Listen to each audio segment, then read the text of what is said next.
Olá pessoal, tudo bem? E aí galera, hoje nós vamos falar sobre ditadura no Cone Sul, neste capítulo especificamente sobre a ditadura Stroessner no Paraguai, datado de 1954 até 1989, mas para falar sobre ditadura nós precisamos dar uma relembrada rápida sobre o que é o conceito de ditadura, né? Que é um regime político autoritário. Esse sistema de governo ele vem acompanhado sempre de censura, repressão, e também do uso de extrema violência, violação dos direitos humanos, perseguição a todas as formas de oposição e a tomada ilegítima do poder, que aqui nós vamos chamar de golpe. O golpe foi instituído no dia 4 de março de 1954 no Paraguai e ele era assegurado por um discurso que foi muito semelhante em outras ditaduras aqui também. Então, ele foi assegurado pelo discurso de segurança nacional, combate à esquerda e estabilidade institucional. Que queria dizer o quê? Que o Estado precisaria da proteção da polícia política contra o fantasma do comunismo e dos subversivos, que seriam a oposição, para manter a estabilidade institucional do país e a sua supremacia interna e externa. E isso estava diretamente ligada à economia.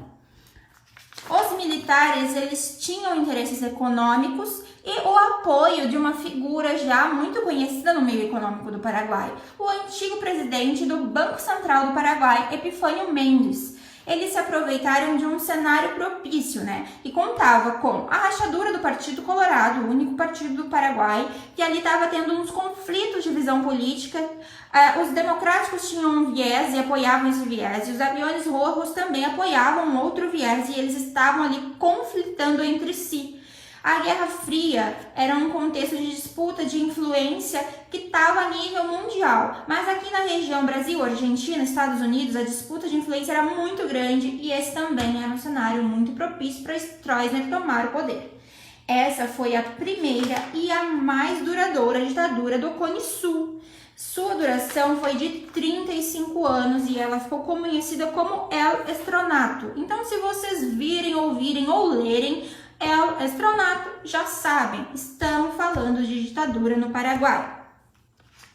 Outro capítulo muito importante da ditadura no Paraguai é a reação popular. Depois de décadas de luta, porque foram no total 35 anos, né? E dentro deste período, muitos grupos de frentes populares se levantaram contra o Stroessner. Por quê? Porque o país estava passando por uma constante repressão e censura, a sociedade estava muito descontente, mas eles seguiam o viés de fazer parecer que não, a democracia estava acima de tudo. Esse verniz democrático estava irritando demais a população paraguaia. E aí surgiu a FUNA, que é a Frente Unida da Liberdade Nacional, o Iororó e o Movimento 14 de Maio, que eram conjuntos de trabalhadores rurais, eram forças de frentes populares mesmo, e estavam inspiradas diretamente na influência da Revolução Cubana, que em paralelo estava lá acontecendo em Cuba e foi um combustível para a Frente Popular de oposição ao Stroessner lá no Paraguai. Visto e dito isso, temos que conhecer a figura de André Rodrigues, que foi também um general militar ali do Paraguai, mas que depois do Stroessner. Então esse André Rodrigues, guardem o nome dele, outro general paraguaio, ele veio e tomou o poder, dando lugar a um novo golpe, o golpe que tiraria Stroessner da presidência do Paraguai. Ele tomou o poder no dia 3 de fevereiro de 1989 e governou até o dia 15 de 8 de 93. A sequência desses eventos são os arquivos do terror. Os arquivos do terror, na verdade, nada mais são do que a confirmação de que o Stroessner foi sim um governante que era um ditador sem dúvidas.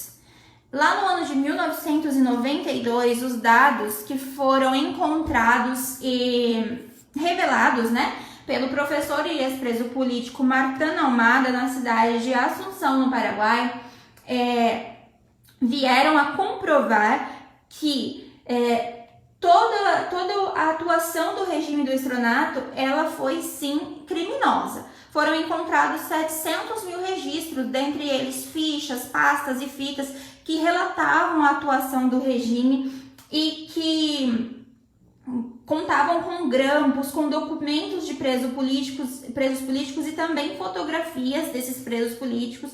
Os arquivos foram essenciais e indispensáveis, né, dentro do ponto de vista histórico e também jurídico, porque contribuíram para a compreensão dos domínios da ditadura em todo o Cone Sul, não tão somente no Paraguai, porque ali constavam informações sobre a Operação Condor. O que era a Operação Condor, galerinha? Era a operação que controlava todo tipo de treinamento militar que era utilizado nos setores de prisão e onde se mantinham os presos políticos, como torturas, né? E ele era um curso, vamos chamar assim, dado pela CIA, que é a Divisão Policial dos Estados Unidos. Então aí se comprova a mão invisível dos Estados Unidos em todo esse processo de ditadura no Cone Sul. Dito isso, nós temos que compreender também que após ser deposto do poder, o Stroessner ele foi exilado no Brasil. Este capítulo é um capítulo muito importante, prestem atenção, porque ele foi deposto em 1989 e ele se exilou no Brasil até 2006, ano da sua morte. Ele morreu no dia 16 de agosto, aos 93 anos, tá, pessoal? O Stroessner permaneceu aqui no Brasil e também acompanhado de membros da sua família, né? E apesar do seu profundo envolvimento dentro desse regime militar tão criminoso e que foi tão violento, ele nunca foi julgado pelos seus crimes.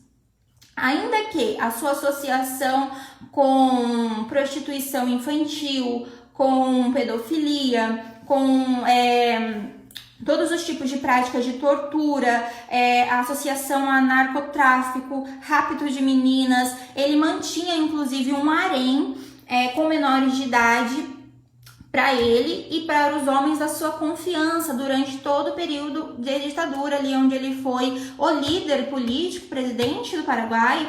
Ele praticava todo tipo de crime e sadismo. Então, tudo isso foi comprovado, mas ainda assim, por estar exilado, ele nunca foi julgado e nem pagou pelos seus crimes.